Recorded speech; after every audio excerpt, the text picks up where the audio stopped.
Bismillahirrahmanirrahim. Insyaallah kita akan memulai pasal tentang masalah niat. Dalam kitab Nailur Raja Bisyarhi Safinatul Najah di halaman ke-18. Rabbi shrah li sadri wa yassir li amri wahlul 'uqdatam min lisani yafqahu qawli. Allah faqihni fid din wa 'allimni ta'wil. Allah shalli wa sallim ala sayyidina Muhammad wa ala alihi wa sahbihi ajma'in. قال المصنف رحمه الله نفعنا به بعلومه في الدارين amin rabbal alamin. Faslun, bermula ini itu satu fasal. An-niyatu, bermula niat. Qasdu syai'in, itu kasat sesuatu. Muqtarinan, keadaannya niat itu menyertai bifi'lihi, dengan perbuatannya seorang.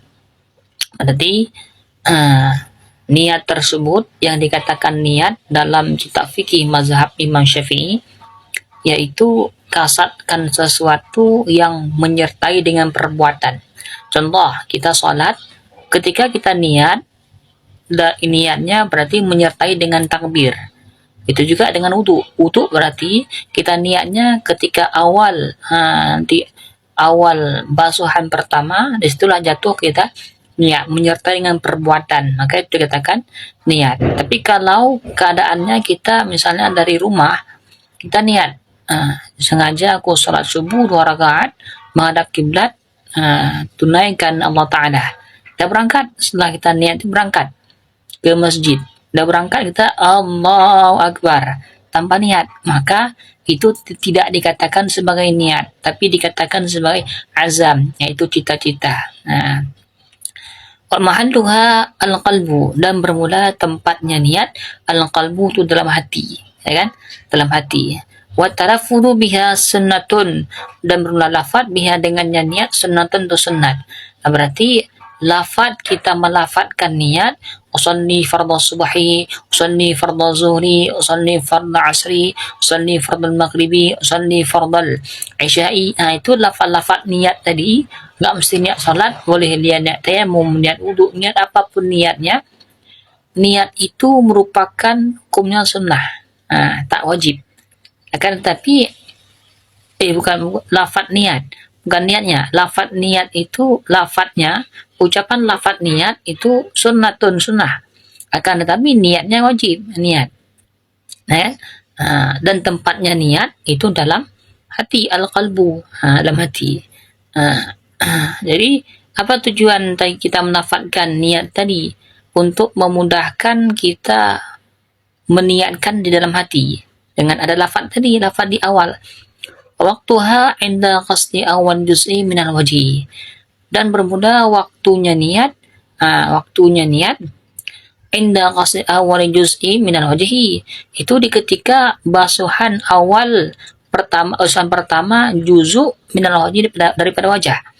Ini karena pembahasan tentang masalah taharah, maka masalah tentang masalah wudu, maka ini waktu niat untuk masalah wudu. Jadi waktu niat masalah wudu yaitu di ketika awal basuhan pertama daripada wajah kita. Di mana jatuh?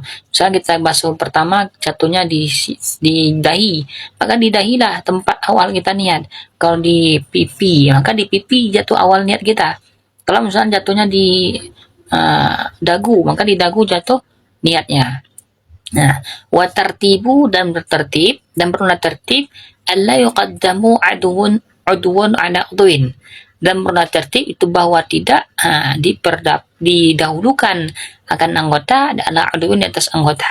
Berarti makna tertib itu kita tidak mendahulukan satu anggota atas anggota yang lain. Atau rukun-rukun fardu-fardu wudu ada 6, maka kita bolak-balik fardu-fardu wudu tadi. Itu namanya tertib, tidak mendahulukan satu anggota atas anggota yang lain. Masih ada waktu sedikit lagi, satu pasal lagi. Fasdun, bermula ini itu satu pasal.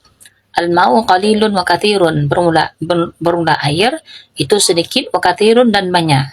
Jadi air itu dibagi dua, ada air sedikit dan ada air yang banyak.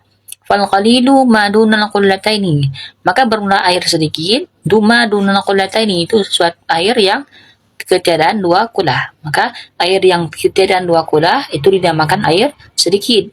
Wal kathiru qullataini faktara, dan berulah sebanyak air banyak, qullataini itu dua kulah, faktara maka terlebih ya ianya air. Ya kan? Berarti yang dikatakan air yang banyak itu air yang dua kulah dan air yang lebih dua kulah dikatakan air yang banyak, al-kathir. Wal qalilu yatanajjasu bi ghu'in najasati fi wa illam yataghayyar. Bagaimana dikatakan air itu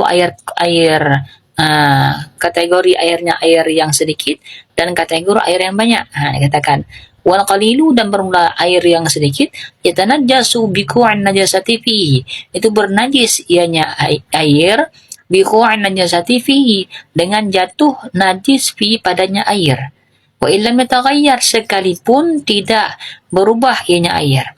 Maka jikalau kita ada air dalam sebuah jamban atau sebuah ember, ya kan, sebuah ember, air tersebut, air yang dalam ember ini tidak terdapat dua kulah, kurang dari dua kulah, jatuh najis ke dalam air. Maka kalau jatuh najis ke dalam air tersebut, walaupun air ini tidak berubah rasanya, tidak berubah baunya, tidak berubah warnanya, karena kondisi air ini sedikit, maka air ini dikatakan air bernajis. Gitu. Karena qalil, sedikit. Sedangkan banyak gimana? Wal ma'u kathiru la yatanajjasu illa idza taghayyara ta'muhu aw launuhu aw rihuhu. Dan bermula air yang banyak, la yatanajjasu, itu tidak bernajis ianya air yang banyak, illa kecuali idza taghayyara ta'muhu, apabila berubahlah warnanya, aw launuhu atau idza taghayyara ta'muhu, apabila berubahlah rasanya, aw launuhu atau warnanya, aw rihuhu atau baunya. Maka kalau air itu dalam sebuah jamban, sebuah ember ini airnya lebih dua kulah, airnya banyak, lebih dua kulah, ataupun pas dua kulah. Air ini kalau kejatuhan najis, kalau air ini tidak berubah warna, tidak berubah rasa, tidak berubah bau, maka air ini tetap suci. Kecuali baru air ini dikatakan najis kalau ketika jatuh najis ke dalam air yang lebih dua kulah ini, tiba-tiba berubah airnya, baik itu berubah rasanya, ataupun berubah warnanya, ataupun berubah baunya, maka ini dikatakan air najis. Itu ketentuannya. Maka dapat kita ambil kesimpulan, maksudnya pasal pertama, niat itu yaitu mengkasarkan sesuatu menyertai dengan perbuatan. Tempat niat dalam hati, melafatkan niat hukumnya sunnah, dan waktu niat itu di ketika awal basuhan pertama daripada wajah, dan tertib itu tidak mendahulukan yang anggota di atas anggota. Yang kedua, pasal kedua, kesimpulannya air dibagi dua, ada air sedikit dan air yang banyak. Air sedikit yaitu air yang kurang dua kulah, air yang banyak itu air yang dua kulah atau lebih dua kulah. Ketentuannya, air yang sedikit itu dikatakan bernajis dengan sebab jatuh najis ke dalam air tersebut, walaupun air ini tidak berubah. Sedangkan air yang banyak yaitu air yang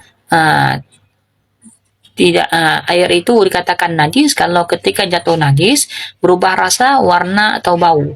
Kalau ketika jatuh najis ia tidak berubah warna, rasa atau bau, maka ini tidak dikatakan air najis, tapi dikatakan air suci.